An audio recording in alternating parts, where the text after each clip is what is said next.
அவர் நம்முடைய தேவன், நாம் அவர் மேய்ச்சலின் ஜனங்களும் அவர் கைக்குள்ளான ஆடுகளுமாமே. ஆண்டவர் நம்முடைய தேவனாக இருக்கிறார். இஸ்ரவேல் ஜனங்களை பார்த்து ஆண்டவர் எப்பயும் சொல்றது, நான் உங்கள் தேவனாகிய கர்த்தர் அப்படின்னு தான். இன்னைக்கு ஆண்டவர் உங்களை பார்த்து சொல்றாரு, நான் உங்கள் தேவனாகிய கர்த்தர்னு சொல்றாரு. இன்னைக்கு அவர் நமக்கு தேவனாக இருந்தால், அவருடைய கண்ட்ரோலில் நம்ம இருக்கிறோம் அப்படின்னா நமக்கு என்ன நன்மைகள் எல்லாம் நமக்கு கிடைக்கும். இன்னைக்கு நம்ம வீட்டையே எடுத்துக்கலாமே.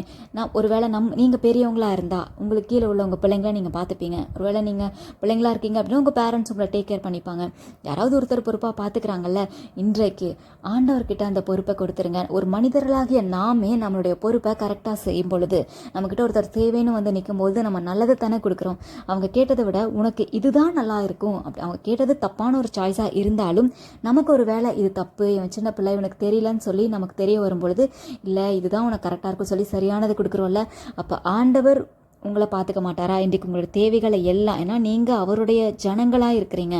அப்போது ஆண்டவர் உங்களை பொறுப்பெடுத்து பார்த்துக்கும் பொழுது உங்கள் தேவைகளை எல்லாம் நீங்கள் கேட்கறதுக்கு முன்னதாகவே அவருக்கு தெரியும்.